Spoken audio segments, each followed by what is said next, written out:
Nous avons encore deux interventions avant la pause déjeuner.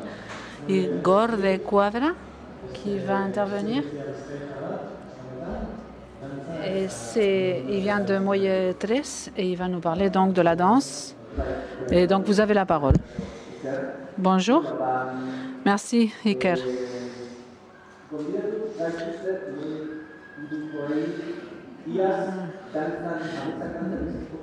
Nous avons été invités pour vous présenter un projet que nous avons organisé l'année dernière, les rêves dans la danse. Mais avant d'entrer dans les détails, je voudrais vous expliquer qu'est-ce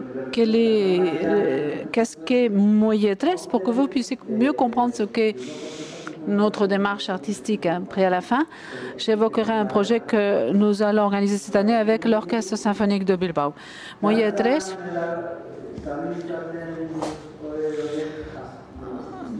pour ceux qui connaissent le monde de la danse, probablement vous en avez entendu parler. Il s'agit d'un espace qui tourne autour de la danse, qui a son siège à Bilbao, qui a toujours été en étroite relation avec la danse contemporaine. C'est là que s'organisent des ateliers, des productions, etc. Et donc, à partir de l'an 2010, nous travaillons 3 personnes, Pedro Olatz et moi, et nous avons essayé de faire en sorte que Molletres travaille sur différentes lignes et prennent en compte différentes démarches artistiques, mis à part la prise en compte de références artistiques et l'organisation d'ateliers. Nous sommes également très présents au niveau de projets pédagogiques. C'est ce que nous avons fait pendant ces 3 dernières années. Depuis déjà 3 ans, nous comptons sur le soutien de différents ateliers de création, ce qui nous a permis de connaître, de mieux connaître de nouveaux projets et de nouvelles expériences. Quant aux projets pédagogiques, nous avons organisé plusieurs journées à la Londiga de Bilbao, la Escuna Centro à Bilbao. Et nous avons invité un bon nombre d'agents impliqués dans la formation. Nous avons invité Martín Padrón, qui est venu hier à intervenir. Et c'est grâce à Martín Padrón que nous avons pu mettre en œuvre un projet qui prend en compte sa ligne pédagogique. Je voulais donc vous expliquer qu'est-ce Molletres, quel est notre intérêt principal et quelles sont les nouvelles formes de danse contemporaine. Et en concret, je voudrais vous parler plus concrètement de certains projets que nous avons développés à caractère pédagogique.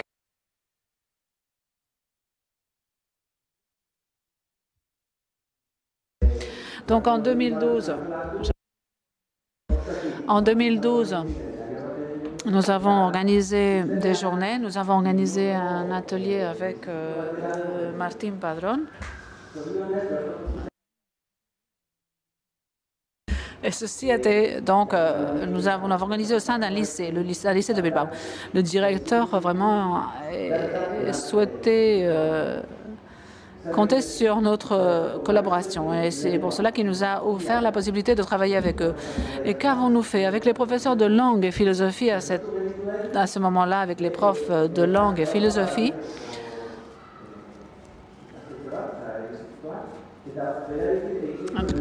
Il s'agit d'un lycée et nous avons mis en place 4 unités pédagogiques en lien avec ces matières. Et nous avons utilisé les sujets majeurs de ces 2 matières dans chaque cas, c'est-à-dire dans les différents thèmes. Nous avons développé différentes méthodologies, mais le grand défi était la collaboration, le travail en équipe. Et nous avons essayé de trouver la pédagogie la plus adaptée à chaque cas. L'an dernier, ce lycée nous a contactés parce que c'était donc à l'occasion du 5 Days to Dance et ils les ont contactés il y a quelques années, mais ils n'avaient pas assez de fonds pour participer à cette initiative, donc ils nous ont dit, ils nous ont demandé si nous souhaitions développer et travailler avec eux sur ces bases. Donc, nous avons contacté les enseignants et nous avons conçu le projet Ametsak Danza, les rêves dans la danse.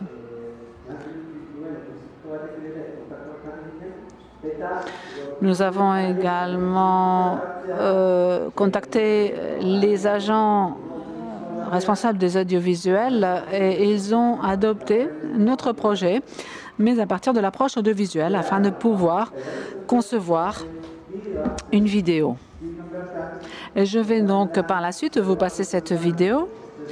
Et cette vidéo montre très bien, elle décrit très bien.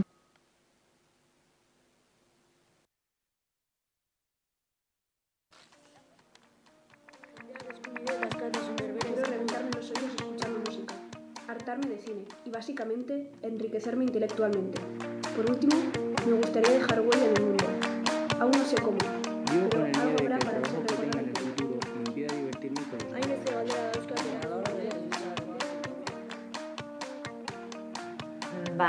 Ametsak dantzan proiektua arte biziak eta hezkuntza batzen dituen proiektu bada. Ce projet,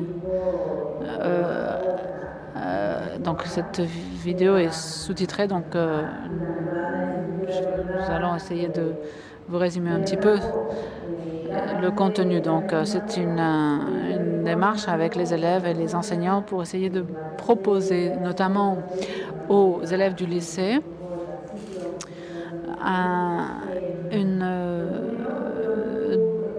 travail qui va donc s'étendre sur 2 heures par jour, essayer de faire un travail sur scène, mais également essayer donc de préparer un spectacle sur scène donc au conservatoire qui aura lieu au conservatoire de Sarrico.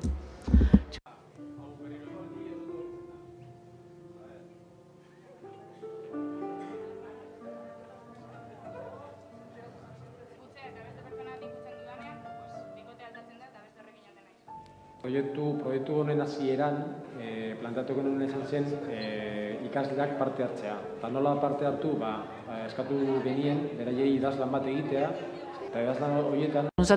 D'abord, on leur a demandé d'écrire sur papier un peu quel allait être le projet, donc essayer de mettre sur papier leurs idées, leurs rêves, et un peu tout ce qui a trait aux rêves et la danse, bien sûr, avec leurs craintes, leurs rêves. Et donc, nous avons proposé à partir de là de construire une œuvre de théâtre, donc une pièce. Nous pensions qu'il fallait que ce soit donc une expérience collective avant tout. Nous avons donc organisé également à Brême le même type d'expérience et nous avons pensé que ce serait intéressant de faire la même chose ici, chez nous, au lycée. Donc nous avons rassemblé plusieurs professeurs, nous avons décidé en collaboration avec Moyetres. Donc effectivement, il faut introduire une expérience de ce type. Et une expérience de ce type représente des changements au début, un petit bouleversement, c'est-à-dire qu'il a fallu jongler avec les horaires, il a fallu mobiliser différents groupes, il a fallu renoncer à l'organisation de certaines activités, certaines classes. Et pour tous les enseignants, c'est important parce que cela enrichit énormément leur cours. Et nous sommes conscients du fait que l'expérience en vaut le coup, en vaut la chandelle. Proiektua Le projet est dans les mains des élèves. C'est leur projet. Donc, on leur a demandé de participer et nous sommes là simplement pour le suivi, pour les... Donc, nous pensons que ce projet consiste à les animer, et eux sont le socle, la base. Et l'objectif n'est pas une représentation, une pièce impressionnante à la fin du jour, mais plutôt que ce soit un travail en équipe et qu'ils puissent le faire au cours d'une semaine. Moi, je pense que le but recherché est très simple, c'est-à-dire impliquer tous les élèves du même centre. Ce n'est pas toujours évident parce que souvent ils ne se connaissent pas. Et au travers de la danse et du corps, ils vont se connaître et mieux se connaître. Les avantages du projet ne sont pas encore évalués, appréciés. Mais je pense que je suis certain qu'il y a des avantages. Il suffit simplement de regarder, de les regarder dans les yeux, de regarder les élèves quand ils dansent, quand ils bougent. Ils sont vraiment contents de le faire.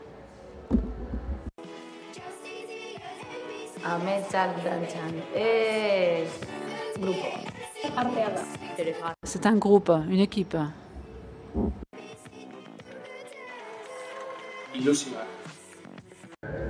Les émotions, un travail en commun, vivre ensemble, divertissement.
Bueno, esan beharra dago, hori guztira, ehun eta berrogeita hamar ikasle elkartu. En tout et pour tout, nous avons impliqué 150 élèves. Et comme on dit les enseignants, l'objectif n'était pas de préparer un spectacle final, c'était le travail en commun. Et je pense que cette culture du spectacle peut servir pour rapprocher les personnes, les individus, et pour susciter un certain intérêt par rapport à l'art et à la danse. Et pour clore mes propos, je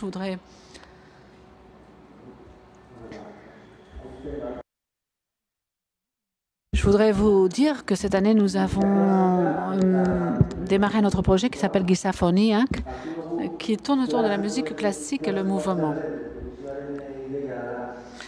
En tant que définition de classique, nous avons pris cette idée. Le classique mérite d'être imité.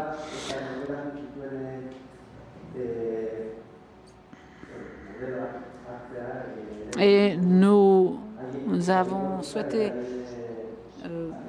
prendre en tant que modèle leur corps et leur mode de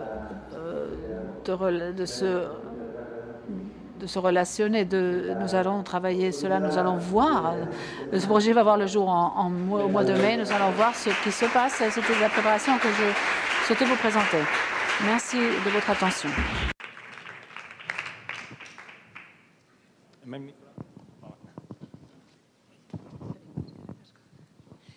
Mi esker, Igor. Nik galdetuko nizuke... Merci, Igor.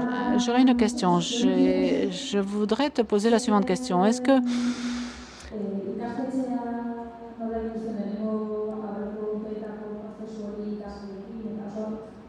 je voudrais savoir si la démarche entreprise au tout début du projet avec les matières, est-ce que, à votre avis, quelle était donc l'exigence de la part de l'établissement scolaire? Quelle était la demande de la part de l'établissement scolaire? Est-ce que vous pouvez m'apporter plus de détails par rapport à cette demande? Parce que, d'après ce que vous avez dit, je crois que les deux projets n'ont pas vu le jour, c'est ça? Dans ce lycée, nous avons entamé un projet qui consistait à collaborer avec les enseignants tout au long du cursus. C'est un peu ce qu'a expliqué hier Martine. Non, après cette expérience, nous avons lancé une deuxième expérience et notre objectif était très clair. C'est-à-dire que ce que nous souhaitions faire, c'était d'analyser de plus près l'influence de la culture du spectacle au sein de notre société. Le directeur du lycée voulait faire quelque chose de similaire à ce qu'ils avaient vu à Brême, donc dans la ville de Brême. Et ce n'était pas notre principal objectif, mais nous avons pensé peut-être que si nous suivons ce chemin, nous avions pensé que nous allions peut-être trouver quelque chose d'intéressant et nous savions également qu'ils étaient prêts à adopter notre approche. Et c'est pour cette raison que nous avons accepté l'invitation de mettre en place ce projet de la sorte. Mais c'est vrai que cela s'est fait à la suite d'un concours. Je vais, si vous me permettez, vous poser une question qui me tient à cœur. Par rapport au temps qui est consacré à ces expériences, je vais essayer de me baser sur l'expérience de Moyer. Quelle est la durée de ces séances et quelles sont les étapes, c'est-à-dire quels sont les temps et les délais dans lesquels nous devons travailler les artistes? Je vais peut-être répondre je ne sais pas, en espagnol, c'est ça. Bon, ça fait rien, bon, je peux répondre en basque ou en espagnol. Bon, effectivement, il s'agit d'une question majeure, car comme vient de le préciser Maïder, le temps que nous consacrons au développement d'un projet va modifier toute l'expérience en tant que telle. Certes, ces projets que nous adoptons en tant que modèle, comme par exemple celui de la ville de Brême, vont émerger dans un contexte où ils ont une semaine consacrée au projet, c'est-à-dire que l'école va s'arrêter, donc va consacrer toute la semaine à ces projets. C'est-à-dire que d'une façon coordonnée, c'est possible. Mais effectivement, dans notre cas, tel que l'a dit le directeur, il a dû négocier, discuter avec beaucoup d'enseignants pour pouvoir consacrer toute la semaine à ces activités et pour pouvoir, en quelque sorte, dégager ces 2 heures de travail. Dans notre cas, c'était 2h30 par jour pendant toute une semaine. Bien sûr, la démarche est beaucoup plus élaborée, c'est-à-dire que cela, dans notre cas, avec un groupe d'élèves, nous avons apporté quelques matériaux. Et c'est donc cette semaine que cela a été possible, c'est-à-dire que c'est un travail très intense. Et nous avons dû faire face à cette limitation.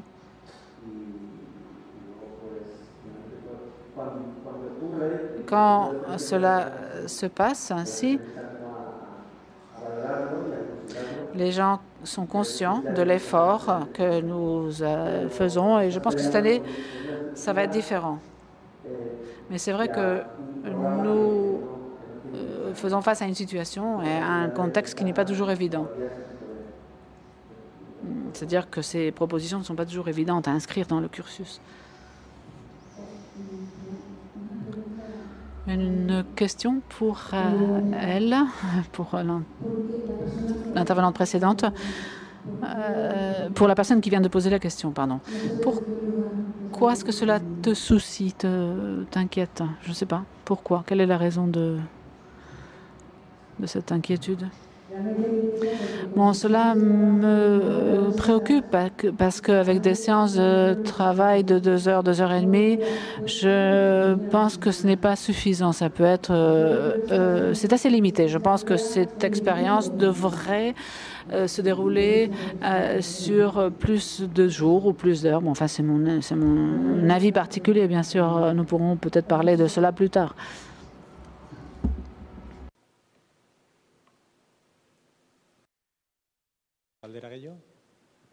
D'autres questions?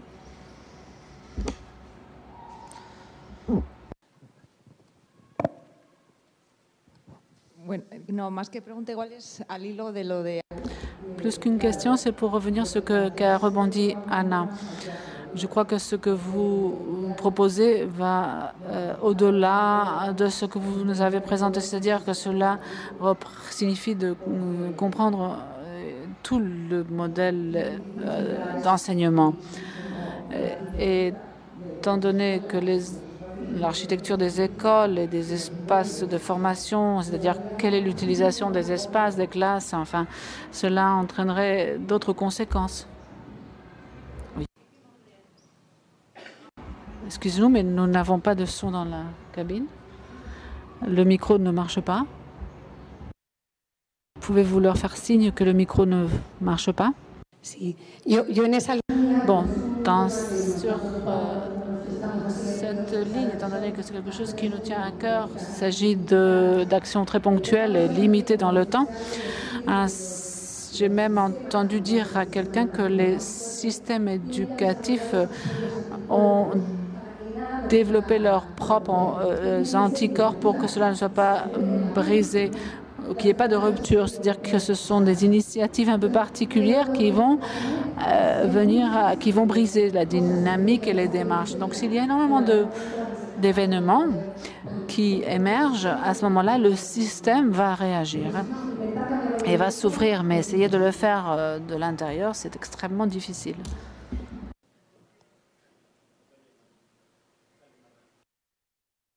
Oui, simplement, je voudrais vous poser une question concernant le budget. Bon, oui, dans ce cas, c'est l'école qui a pris en charge tous les frais. Ils ont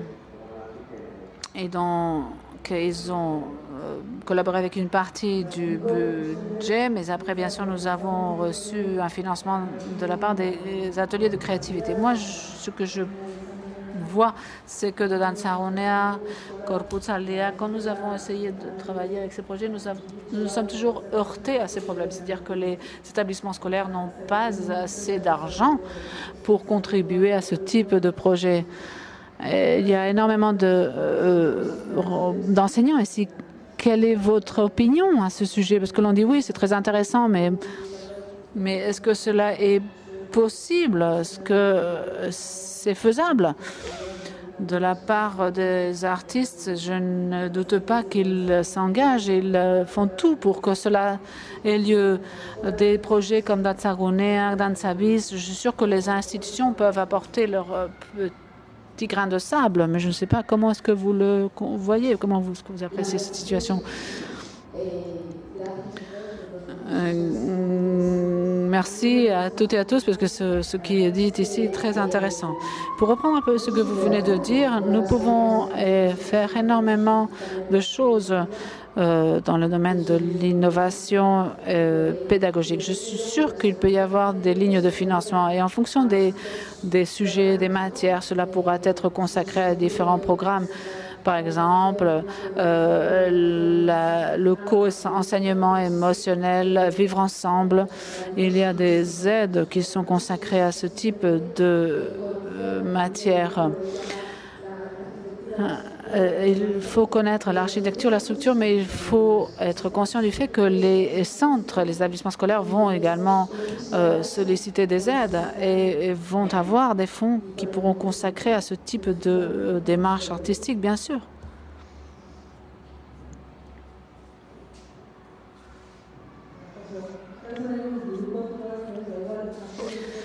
Moi, je voulais également vous poser une question concernant au financement. Il y a beaucoup de choses à faire. Nous devons sensibiliser les éducateurs, les enseignants, les directeurs, le personnel. Mais dans les établissements scolaires, il y a de l'argent. On dépense énormément d'argent en ordinateur. Et je pense que nous devons nous devons faire en sorte que nous puissions avoir accès à un type d'éducation différente basée sur la créativité. Ce qui est donc prévu par le rapport PISA n'est pas toujours pris en compte. Mais ce qu'il faut faire, c'est vraiment voir quels sont les objectifs. Moi, je ne suis pas contre les ordinateurs, mais effectivement, là, on dépense énormément d'argent en ordinateurs. Bonjour. Moi, je voudrais parler en faveur des établissements scolaires et des centres de formation pour que nous comprenions que les structures de ces centres sont extrêmement complexes. Et la dimension du corps est absente dans les centres scolaires. Ce n'est pas parce que les directeurs le souhaitent ainsi, c'est une question historique. C'est encore une démarche qui n'a pas été entamée. Et le fait d'introduire le corps et la dimension corporelle dans les établissements scolaires, et je suis sûre que cela va être un processus très long. Cela va prendre du temps. Et c'est vrai que l'on donne beaucoup d'importance à pratiquement tout, excepté la dimension du corps. On va consacrer beaucoup de temps à l'anglais, aux maths, à d'autres matières, avant de privilégier la dimension du corps. Mais je crois qu'il y a certains îlots, certaines îles, comme des choses très simples, comme par exemple l'organisation de festivals, de manifestations artistiques, les spectacles de fin d'année. Et à ce moment-là, l'on introduit la dimension corporelle avec, par exemple, les spectacles de danse. Et je pense que nous pouvons utiliser ces dynamiques, ces démarches. C'est donc une opportunité rare qu'il faut utiliser, c'est-à-dire utiliser le corps d'une façon différente.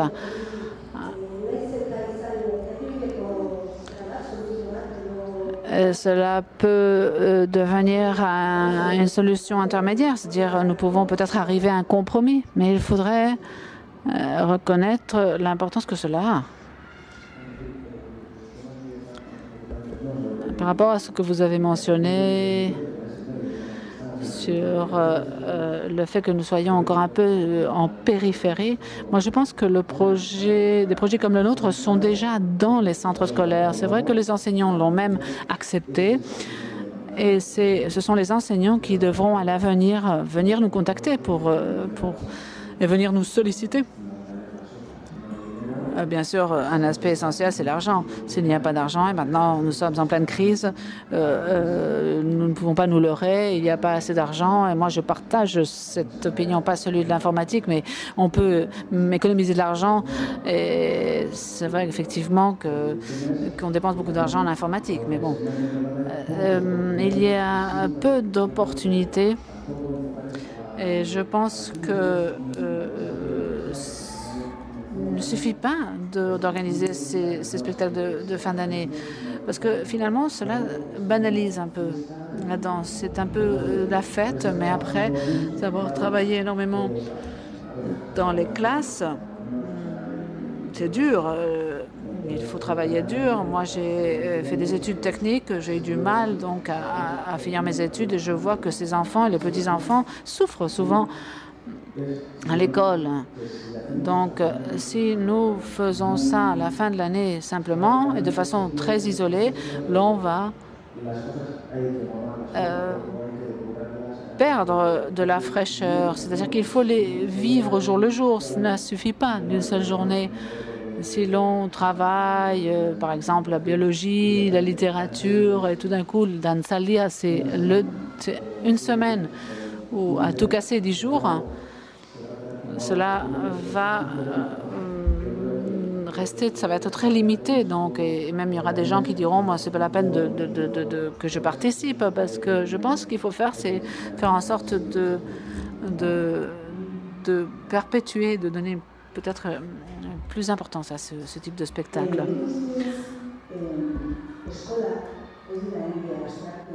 Moi, je pense que les écoles ne sont pas des corps abstraits, des entités abstraites. Ce sont en Europe, nous avons ici en Gipuzkoa, nous avons 300 centres et je pense qu'il y a de nombreuses activités s'organisent.